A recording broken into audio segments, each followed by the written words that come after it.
안녕하십니까. 윤태호의 건강이야기의 윤태호입니다. 최근에 많은 암 환자들이 동물 구충제 혹은 구충제를 암을 치료할 목적으로 사용하고 있습니다. 본래 구충제나 동물 구충제는 구충 목적 이외에는 사용하지 못하도록 규정되어 있습니다. 특히 동물 구충제는 아예 사람에게는 사용하지 말 것을 권고하고 있는 약이죠. 그런데도 암 환자들이 그 어떤 약보다 이 약들을 신뢰하고 먹고 있습니다. 자, 그렇게 된 배경에는 일부 의사, 약사, 한의사 혹은 암 전문의들이 이 약을 마치 안전한 양, 과학적으로 효과가 검증된 양, 사실을 호도하기 있기 때문이라고 보고 있습니다. 내과 의사로서 옛날부터 항암작용이 있다는 것에 대해서 알고 있었는데 이 펜벤다졸이 항암제로서의 가장 이상적인 구조를 갖고 있는데 연구 결과는 또 긍정적이에요. 이분은 국내 암 전문의인데요. 구충제가 안정성이 확보된 약이다. 항암 효과가 과학적으로 증명되었다. 그래서 이렇게 섭취하라 하고 적극 권하고 있습니다. 그래서 제가 이분들이 인용하고 있는 논문들을 살펴보았는데요. 그 논문들에는 매우 큰 오류들이 있었습니다. 기전을 전혀 밝히지 못했거나 기전을 거꾸로 밝히고 있었습니다. 그리고 실험한 결과에 대한 해석도 반대로 하고 있었고, 특히 무엇보다 이러한 약의 기전이 정상세포에는 어떠한 영향을 미치는지에 대해서는 실험은커녕 전혀 언급도 하지 않고 있었습니다. 그래서 이러한 약을 일부 의사나 약사 전문의들의 말을 믿고 섭취하면 심각한 피해가 우려되고 있습니다. 그래서 오늘은 부득이 이 일부 의사, 약사, 암 전문의들이 논문을 인용하면서 어떻게 잘못 인용하고 있는지, 어떤 부분을 오해하고 있는지를 분석해 드리도록 하겠습니다. 혹시 이분들의 말을 믿고 구충제를 복용하고 계신 분들은 끝까지 잘 들어보시기 바랍니다. 먼저 윤 약사님의 유튜브에 소개된 논문들을 보시겠습니다. 먼저 윤 약사님이 인용한 해외 논문입니다. 이렇게 소개하고 있습니다. 해외에서 임상 1상을 진행했는데 결과는 예스다. 긍정적인 결과가 나왔다. 최대 내약 복용량 MTD까지 밝혀냈다. 이렇게 지금 소개하고 있습니다. 1일차에 400ml씩 하루 2번 투여해서 14일간 점차 증량을 하였는데요. 1200ml씩 하루 2번까지 증량을 했습니다. 자, 결과적으로 MTD가 확인이 되었습니다. 1일 최대 허용량은 2400mg, 1200씩 하루 2번까지 가능한데 이걸 넘어서니 골수 억제, 피로감, 그리고 위장장애 등의 부작용이 나타났다는 것이죠. 이것은 윤 약사님이 호주에서 나온 논문을 소개한 내용입니다. 구체적인 출처를 밝히지는 않았습니다만, 자, 내용을 이렇게 요약하고 있죠. 알벤다졸을 첫날은 400mg씩 2회, 800mg을 섭취했고요. 약의 복용량을 점진적으로 늘려서 2주째 되는 날은 1200mg씩 2회, 2400mg을 섭취했다는 것입니다. 그랬더니 위장장애, 골수 억제, 피로감이 왔다고 소개하고 있습니다. 자, 이 약을 섭취하자 왜 이런 증상이 나타났을까요? 자, 먼저 위장장애가 온 이유를 살펴보도록 하겠습니다. 알벤다졸은 독성물질이죠. 그래서 활성산소가 발생해서 마이크로튜브를 망가뜨립니다. 위장으로 가는 마이크로튜브이 좁아지거나 막히거나 망가집니다. 그러면 위장세포로 가는 산소와 영양이 충분히 공급되지 않겠죠? 그러면 위장이 제 기능을 다하지 못해서 위장 장애가 온 것이고요. 골수 억제가 되었다고 소개하고 있습니다. 골수세포에 들어있는 마이크로튜블이 망가져서 골수로 산소와 영양이 제대로 공급되지 않습니다. 그러니까 골수가 제 기능을 다하지 못하니까 골수 억제가 온 것이죠. 그 다음에 피로감은 왜 왔을까요? 알벤다졸을 섭취하면 모든 장기의 마이크로튜블이 망가져서 장기들이 제 기능을 다하지 못합니다. 그러니까 당연히 피로감이 오겠죠.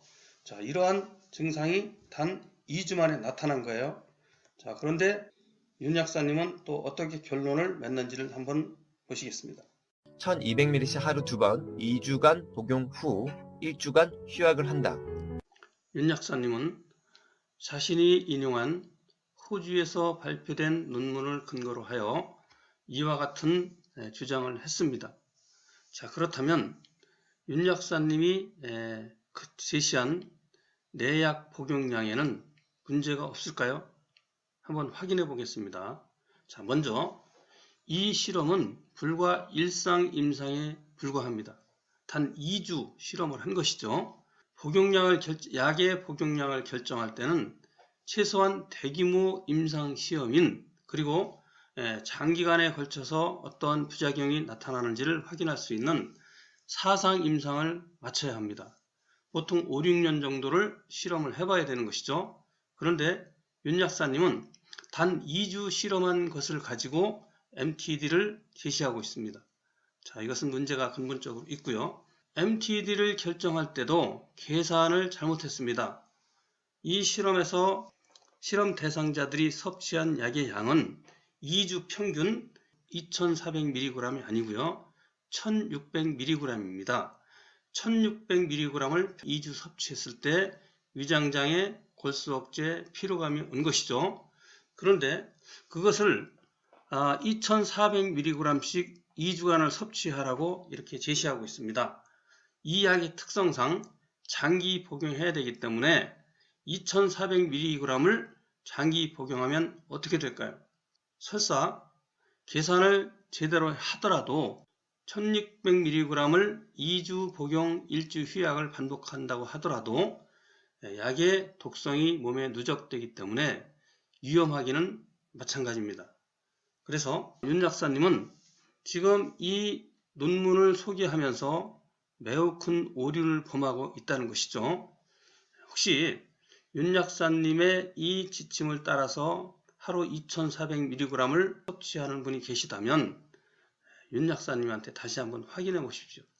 근거가 무엇인지, 과연 이러한 약의 복용량을 논문을 발표한 사람들이 제시한 것인지, 아니면 일상에서 이렇게 나왔다라는 결과를 가지고 윤 약사님이 주관적으로 판단하는 것인지 반드시 확인해 보고 결정해야 할 것입니다. 이것은 윤 약사가 어떤 논문인지 소개하지는 않았습니다만 확인해 본 바 국내 연세대학교 산부인과 김영태 교수의 논문을 인용했습니다. 자, 논문 내용을 한번 확인해 보겠습니다. 자, 이 논문을 보면요, 이런 결과를 얻었습니다. 2009년 국내 연세대학교 산부인과 김영태 교수의 논문입니다. 연구 결과를 한번 보시겠습니다. 첫 번째, VEGF가 유의미하게 감소했다. 그리고 혈관 신생이 억제되었다. 라는 내용이 첫 번째 있고요. 두 번째는 종양세포의 증식이 억제되었다. 라는 내용이 또 있습니다. 마지막으로 복수 생성이 억제되었다. 라는 것입니다. 자, 그렇다면 이러한 결과가 과연 긍정적인 결과였는지 한번 분석을 해보도록 하겠습니다. 먼저 종양세포의 증식이 억제되었다 라는 부분에 대하여 한번 분석해 보도록 하겠습니다. 자, 종양세포의 증식이 억제되었다 라는 내용은요, 김영태 교수가 해외 논문을 소개한 내용입니다. 자, 이 부분은 김영태 교수의 연구 논문 7페이지에 언급되어 있습니다. 2004년 미국 FDA에서 공인을 받은 내용입니다. 난소암에 대한 제2상 임상 연구가 진행되어 17.7%의 반응률을 나타냈다라는 내용입니다. 17.7%가 반응을 보였다는 얘기인데요. 반응을 보였다는 것이 긍정인지 부정인지는 언급하지 않고 있습니다만 문맥상 긍정적인 반응을 보였다라고 볼 수 있습니다. 자, 그렇다면 17.7%가 반응을 보였다는 것은 나머지 82.3%는 반응을 보이지 않았거나 부정적인 반응을 보였다는 것을 의미합니다. 자, 이러한 연구 결과를 가지고 긍정적이었다라고 결론을 지을 수 있을까요? 자, 그러면 먼저 김영태 교수는 이에 대한 결론을 어떻게 내리고 있는지 확인해 보도록 하겠습니다. 김영태 교수는 논문 9페이지에서 알벤다졸을 다음과 같이 정리했습니다. 알벤다졸은 비교적 저렴한 가격으로 구할 수 있어 장기간 사용해도 환자의 부담이 크지 않으며 오랜 기간 동안 임상에서 쓰여진 약제로 안전성이 확립되어 있다. 이렇게 정리했습니다. 반면 같은 9페이지에서는 또 다음과 같이 정리하고 있습니다. 알벤다졸은 제제 특성이나 비용 효과 측면에서 볼 때 관해 유지 약물로 장기간 사용하기에는 어려움이 있다. 이렇게 정리했는데요. 앞에서 기술한 것과는 상반되죠. 상호 모순된 결론을 도출했습니다. 좀 혼란스러운데요. 그렇다면 과연 무엇이 알벤다졸에 대한 진실일까요? 그것을 알아보기 위해서 김영태 교수가 결론적으로 언급한 두 사항에 대해서 정리해서 분석해 보도록 하겠습니다. 그 전에 알벤다졸의 특징을 김영태 교수의 연구 논문 7페이지를 통해서 확인한 다음에 함께 정리해 보도록 하겠습니다. 논문 8페이지에는 이렇게 정리하고 있습니다. 알벤다졸은 이미 종괴를 형성한 종양에 대한 1차적 치료 물질로서의 역할보다는, 즉 관해 유도 약물이라기보다는 관해 유지 쪽에 더 무게를 둘 수 있는 항종양 물질로 생각된다. 자, 이렇게 정리했습니다. 이 약을 드시고 계신 분들이나 이 약을 소개하는 의사, 약사, 암 전문의들이 이 내용을 간과해서는 안 됩니다. 관해 유도 약물이란 암을 축소시키는 것을 말하고요. 관해 유지 약물이란 현상 유지입니다. 암을 축소시키는 것이 아니라 더 이상 증식을 하지 못하게 막는 그런 정도의 효과가 있다는 것을 의미합니다. 이 내용을 간과해서는 안 됩니다. 그러면 정리해 보겠습니다. 첫째, 알벤다졸은 값이 싸다. 맞습니다. 두 번째, 알벤다졸은 안전성이 확립되어 있다는 것인데요. 자, 이것은 김영태 교수의 논문에서 정의하고 있는데 이것은 김영태 교수의 큰 오해입니다. 자, 안전성이 확립되어 있다는 것은 구충제로서 3일 정도 섭취했을 경우를 말합니다. 지금 이 실험은 구충제 실험이 아닙니다. 항암제 실험입니다. 이 약을 항암제로 사용할 때는 3일만 섭취하고 말 것이 아니고 최소 몇 년을 섭취해야 됩니다. 자, 그렇다면 그에 대해서는 아직 전혀 안전성이 검증되지 않았습니다. 따라서 이 부분은 바로 잡아야 될 것 같습니다. 지금 이 부분 때문에 일부 의사, 약사, 암 전문의들이 이 약을 안전한 약이라고 소개하고 있습니다. 이 부분은 잘못된 부분이죠. 자, 이 부분을 정정하고 나서 정리를 해보면 어떻게 되느냐. 자, 이것을 종합적으로 판단해 보면 이 약은 값은 싸지만 평생 먹어야 하기 때문에 값도 사실은 싼 것도 아니고 효과 측면에서 볼 때 증식을 억제하는 정도의 효과가 있기 때문에 비용 효과 측면에서 사용하기에는 부적합하다. 김 교수는 비용 효과 측면에서 장기적으로 사용하기에는 어려움이 있다. 이렇게 표현했습니다만 부적합하다. 이런 결론을 낼 수 있겠습니다. 어느 정도 논리적인 사고를 가진 분이시라면 이 정도로 정리해드리면 알벤다졸이 항암제로서 적합한지 부적합한지를 판단할 수 있으리라고 믿습니다. 이것만으로 충분하지 않다면 좀 더 명확하게, 명백하게 판단하는 방법이 있습니다. 자, 그것은 바로 알벤다졸의 구충 기전, 알벤다졸의 항암 기전이 인체에는 어떠한 영향을 미치는지 세부 기전을 살펴보면 판단을 보다 명확히 할 수 있을 것입니다. 자, 그러면 구충제의 항암 기전에 대해서 알아보도록 하겠습니다. 구충제의 항암 기전에 대해서는 김영태 교수의 논문에도 일부 나와 있고요. 사이언틱 리포트에도 일부 나와 있습니다. 두 개의 논문에서 잘못 설명한 부분은 빼고 기본적인 사항을 합쳐서 구충제의 인체 영향, 인체에 어떠한 영향을 미치는지를 기전을 밝혀보도록 하겠습니다. 구충제의 항암 기전에 대해서 김영태 교수 논문에는 다음과 같이 기술했습니다. 알벤다졸은 미세소관 중합을 방해하여 양리작용을 나타낸다. 자, 이렇게 표현했고요. 사이언틱 리포트에는 펜벤다졸은 포도당 흡수를 방해하고 ATP 형성을 차단한다. 이렇게 기술했습니다. 이 내용을 한번 정리해 보겠습니다. 구충제는 미세소관의 합성을 방해한다. 구충제는 포도당 흡수를 방해한다. 구충제는 ATP 형성을 차단한다. 구충제는 관해 유지 약물이다. 라는 기본적인 사실을 근거로 해서 이러한 약물이 우리 몸속에 들어오면 어떠한 영향을 미치는지 기전을 밝혀보도록 하겠습니다. 알벤다졸과 같은 독성물질이 우리 몸속에 들어오면 활성산소가 발생합니다. 그러면 혈관이 산화하겠죠. 혈관이 좁아지거나 막힌다는 얘기입니다.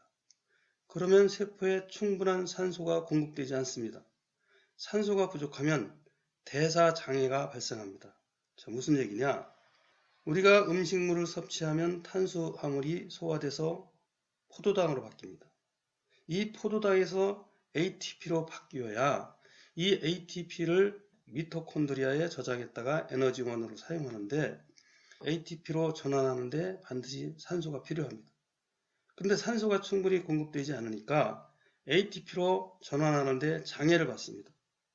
그러면 어떤 일이 벌어질까요? 자, 먼저 이 활성산소에 의해서 혈관은 이미 좁아졌다고 했습니다. 물론 세포 내에 있는 미세소관, 마이크로튜블도 좁아진 상태입니다.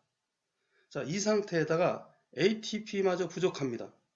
그러니까 세포에는 충분한 산소와 ATP가 공급되지 않고 있죠. 그러면 어떠한 일이 벌어지겠습니까? 만성적으로는 산소가 부족하면 세포는 암으로 변합니다. 그리고 ATP가 부족한 상태가 만성화하면 장기의 기능이 떨어집니다. 자, 그래서 이 약은 3일 이상은 복용하지 말 것을 권고하고 있는 것입니다. 암 환자 여러분들께서는 이 약을 암 치료 목적으로 사용할 때 3일만 복용합니까? 이 약의 특징은 관해 유도 약물이 아니라 관해 유지 약물입니다. 암 자체를 없애는 것이 아니고 증식을 억제하는 약물이라는 것이죠. 그러니까 평생을 복용해야 현상 유지를 할 수 있는 정도의 그런 약입니다. 평생이라는 말은 좀 지나친지는 모르겠습니다만 최소 3개월, 6개월, 2년, 5년, 10년 복용한다고 생각해 보십시오. 자, 혹시 지금 제가 설명드린 내용이 충분히 이해가 되지 않는다면 단순하게 생각해 봐도 됩니다. 이것은 구충제를 항암제로 사용하기 위해서 연구하는 암 연구자들이 밝힌 사실입니다. 자, 구충제는 첫째, 미세소관의 합성을 방해한다. 둘째, 포도당 흡수를 방해한다. 셋째, ATP 형성을 차단한다. 넷째, 이 약은 관해 유도 약물이 아니고 관해 유지 약물이다 라는 사실입니다. 이것은 암을 연구하는 사람들이 밝혀낸 내용을 정리해 본 것인데요. 자, 구충제의 이러한 특징 혹은 인체의 영향이 구체적으로 우리 몸에 이로운지 해로운지 한번 살펴보도록 하겠습니다. 미세소관, 그러니까 세포 내에 아주 작은 혈관들이 있는데요. 필요하니까 이 혈관들을 만들어냅니다. 우리 몸에서는. 근데 이것을 만들어내지 못하게 방해하는 것이 과연 인체에 이로울까 생각해 보시면 되겠죠. 그 다음에 포도당 흡수를 방해하고 ATP 형성을 차단한다. 이 역시도 마찬가지겠죠. 대사장애를 일으킨다는 것인데요. 과연 대사장애가 인체에 이로울까요? 그렇지 않겠죠. 김영태 교수는 이 약에 대해서 두 가지를 언급했는데요. 이 약은 항암제로서 적합한 것이 아니고 항암제로서는 부적합하다.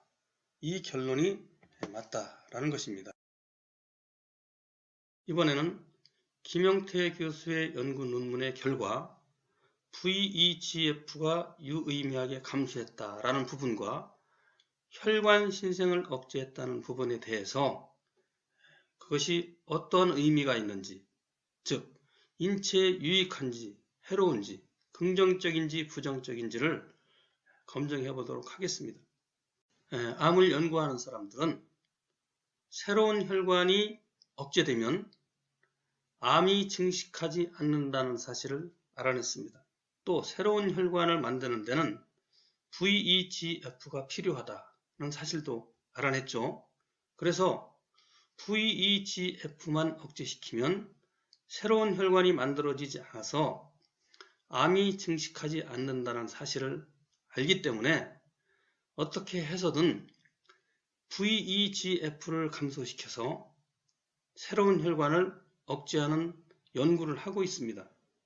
그렇지만 우리 몸에서 새로운 혈관을 만들어내는 이유를 바로 안다면 그러한 노력이, 그러한 연구가 얼마나 무모한 연구인지를 알게 될 것입니다. 그것만 알아도 지금까지 암을 연구하는 사람들이 왜 그렇게 실패를 거듭했는지 알게 될 것입니다.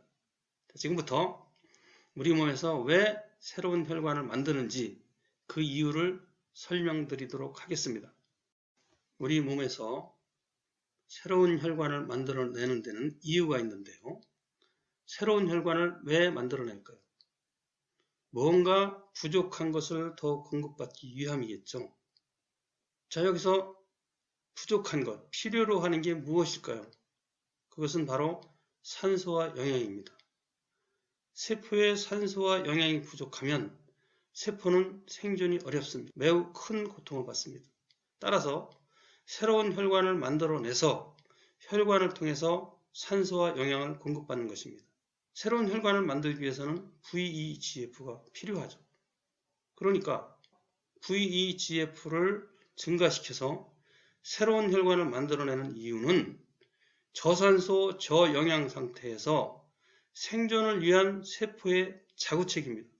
자, 이러한 자구 노력을 구충제와 같은 약품으로 강제하는 것은 인체의 입장에서 볼 때는 악행입니다. 해서는 안 될 일입니다. 구충제와 같은 독성 물질로 VEGF를 억제시켜서 혈관 신생이 억제되면 어떻게 될까요? 세포에는 산소 부족이 더욱 심화됩니다. 그러면 만성적으로는 정상세포가 암세포로 바뀝니다. 그리고 영양이 부족한 상태가 심화되거나 장기화되면 어떻게 될까요? 장기 기능이 떨어져서 피로가 오고 조기에 사망할 수가 있습니다. 암을 연구하는 사람들이 구충제에 관심을 갖게 된 배경이 있습니다. 암세포는 포도당을 흡수해서 생존하고 증식하는데요. 포도당을 섭취하기 위해서는 새로운 혈관이 있어야 합니다. 새로운 혈관을 만들어내기 위해서는 VEGF가 있어야 되겠죠. 그런데 구충제를 투여하니까 VEGF가 감소해서 새로운 혈관을 만들어내지 못하는 거예요. 그러니까 포도당을 흡수하지 못해서 암세포가 증식하지 못하는 것이죠. 그러니까 이 구충제야말로 대단한 항암제가 될 것이다 라고 생각을 하게 된 것입니다. 그렇지만 그분들이 간과한 것이 있습니다. 구충제는 ATP 형성을 차단한다는 것입니다. 구충제 때문에 ATP가 만들어지지 않으면 정상세포가 어떻게 되겠습니까? 그리고 구충제로 인해서 마이크로튜뷸블이 망가지니까 세포에 ATP가 충분히 공급되지 않습니다. 물론 산소도 제대로 공급되지 않습니다. 그러니까 정상세포가 암세포로 변하고 장기 기능이 떨어져서 위험에 처한다는 것이죠. 이러한 사실을 간과하고 있다는 거예요. 오로지 암세포를 죽이는 데만 초점이 맞춰져 있습니다. 암세포 죽이면 뭐합니까? 사람이 죽는데. 실제 지금 개발하고 있는 모든 항암제는 정상세포에 어떠한 영향을 미치는지에 관해서는 관심이 없습니다. 어떻게 하면 암세포를 죽일 것인가? 여기에만 초점이 맞춰져 있는 것이죠. 그러니까 암세포도 죽기는 죽지만 그로 인해서 사람이 죽는 것입니다. 섭취하지 않았을 때보다 훨씬 생명이 짧아진다는 것입니다. 복수가 억제되었다는 실험 결과에 대해서 분석해 보도록 하겠습니다. 김영태 교수는 알벤다졸을 실험한 결과 복수가 억제되었다라고 실험 결과를 밝혔습니다. 이에 대해서 분석해 보도록 하겠습니다. 김영태 교수는 알벤다졸을 투여한 결과 복수가 감소했다고 밝혔습니다. 그런데 저는 한 가지 의아한 게 있습니다. 이 실험에서 어떻게 복수가 감소한 결과를 밝혀낼 수 있는지 좀 이해가 되지 않습니다. 이 실험은 사람을 대상으로 해서 실험한 게 아니고요. 인간의 난소 암세포주를 누드 마우스의 복강 내에 투입해서 한 동물 실험입니다. 자, 복수가 감소한 결과가 나타났다면 복수가 찬 누드 마우스를 모델로 해서 실험했다는 것인지 그런 내용이 전혀 언급되어 있지 않습니다. 만약에 정상적인 쥐를 모델로 해서 실험했는데 복수가 감소했다면 오히려 건강이 나빠진 결과라고 할 것입니다. 정상적인 상태에서 복수가 빠졌으니까요. 제 이 동영상을 보고 김영태 교수의 연구 논문을 볼 분이 계시기 때문에 한 가지 더 추가해서 말씀드리겠습니다. 김영태 교수 논문 5페이지에는 알벤다졸에 대해서 다음과 같이 정리했습니다. 동물 모델에서 알벤다졸은 VEGF 분비를 감소시켜 복수가 감소하고 반면에 항암제군에서는 직접적인 세포 독성으로 복수가 감소하는 것을 확인하였다. 자, 이렇게 표현했습니다. 항암제는 독성이 있고 알벤다졸은 독성이 없다. 독성이 없는데도 복수가 감소했다. 이렇게 기술을 해놓았는데요. 그것은 김영태 교수의 오해입니다. 알벤다졸이 독성이 없습니까? 김영태 교수 논문 어디를 들여다봐도 알벤다졸과 항암제의 독성의 차이점이 기술되어 있지 않습니다. 알벤다졸이 과연 독성이 없는가 하는 부분에 대해서 한번 확인해 보도록 하겠습니다. 알벤다졸을 섭취하게 되면 기생충이 죽습니다. 생명체가 죽는다는 것은 독성이 있다는 것을 의미하죠. 독성 때문에 기생충이 죽는 것입니다. 그리고 알벤다졸을 섭취했을 때 나올 수 있는 부작용, 즉 경련, 구토, 복통, 어지럼증, 간독성, 심지어는 기형아까지 보고되고 있는데요. 이러한 증상들은 알벤다졸이 독성이 있다는 증거입니다. 그리고 제가 앞서 알벤다졸의 인체 영향, 알벤다졸은 세포의 중합을 방해한다는 사실, 알벤다졸은 에너지 대사를 방해한다는 사실, 그래서 포도당에서 ATP로 전환하지 못하게 한다는 사실을 통해서도 이 약은 독성이 있는 약입니다. 김영태 교수의 이 부분을 보고 많은 의사, 약사, 한의사 혹은 수의사들이 알벤다졸은 독성이 없고 안전한 약이다. 이렇게 오해하는 분들이 있을 것 같습니다만 분명히 말씀드리면 알벤다졸은 독성 물질입니다. 최근에 유튜브를 보면 기존 항암제와 구충제를 병용하라고 주문하는 의사, 약사, 암 전문의들이 있습니다. 기존의 항암 치료를 절대 포기하지 마세요. 아까 그 조 디펜스 보세요. 이 사람은 이미 신약 그 어떤 약을 먹는 상태에서 펜벤다졸을 복용한 거거든요. 김영태 교수를 비롯하여 구충제로 암을 실험하는 대다수 의사들이 동일한 실험을 하고 있습니다. 그 배경은 독이 강하면 강할수록 암세포가 빨리 죽을 것 아니냐, 이런 취지죠. 그렇지만 그러한 방법으로 실험하는 것은 암을 몰라도 너무나도 몰라서 나온 방법입니다. 자, 기존의 항암제만으로도 암 환자들은 너무나도 많은 고통을 받았습니다. 말 그대로 죽음의 터널을 지나야만 합니다. 그 독성에 더하여 또 다른 독성 물질인 구충제를 섭취한다면 어떻게 될까요? 참으로 무모한 일입니다. 자, 그러한 방법이 연구되는 이유는 암이 무엇인지, 암의 원인을 몰라서 나온 발상입니다.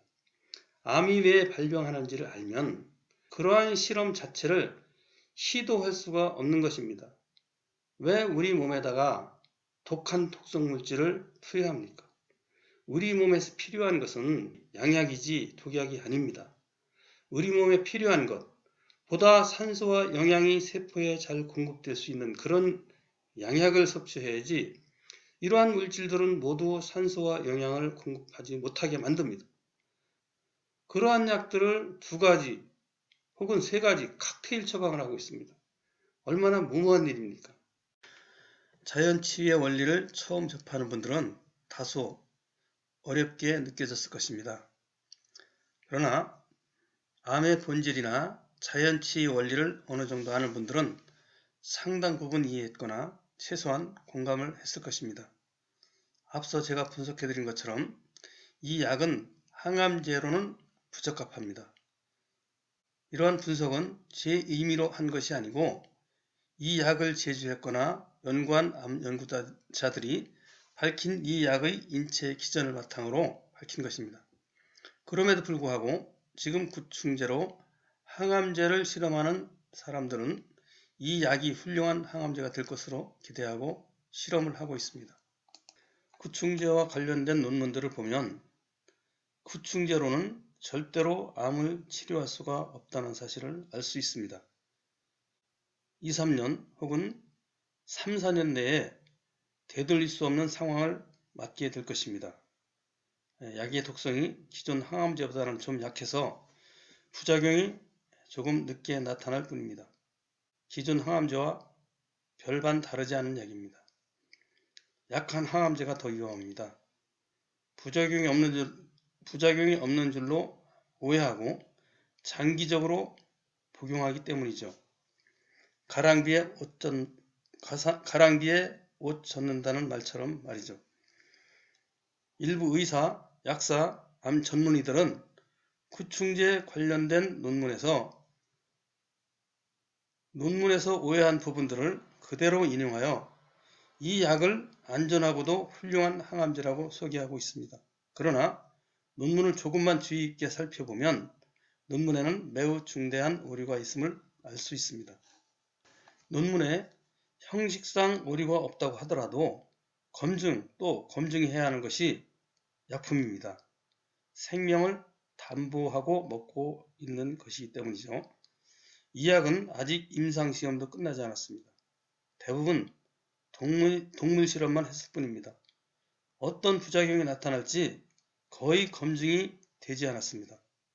이런 논문을 일부 의사 약사들이 결과마저 자의적으로 해석하여 전해주고 있습니다. 암과 관련된 신약을 연구하려면 기본적으로 암의 원인을 알아야 합니다. 암의 원인에 기반하여 구충제의 구충기전이 암의 원인을 치유하는지 아니면 반대로 암의 원인을 가중시키는 처방인지를 알아야 합니다. 그렇지 않으면 끝없이 실패를 반복하게 될 것입니다. 그런데 여러분들이 지금껏 본 논문 중에서 암의 원인이 무엇이다 라고 밝히고 공개한 논문을 본 일이 있었습니까? 또 여러분에게 구충제를 먹으라고 말하는 일부 의사, 약사, 암 전문의들 중에 구충제의 구충기전이 암의 원인을 치유하는지 아니면 반대로 암을 촉발하는지 설명하는 사람을 본 일이 있나요? 그들은 그저 내가 논문을 봤다, 안전하다, 그러니 먹으라고 하는 것 아닙니까? 암의 원인을 알지 못하고 항암제를 연구하는 것은 마치 나침반도 없이 망망대해를 항해하는 것과 같습니다. 원인을 모르면 그 처방이 암 환자를 살리는지 죽이는지를 전혀 가늠할 수가 없습니다.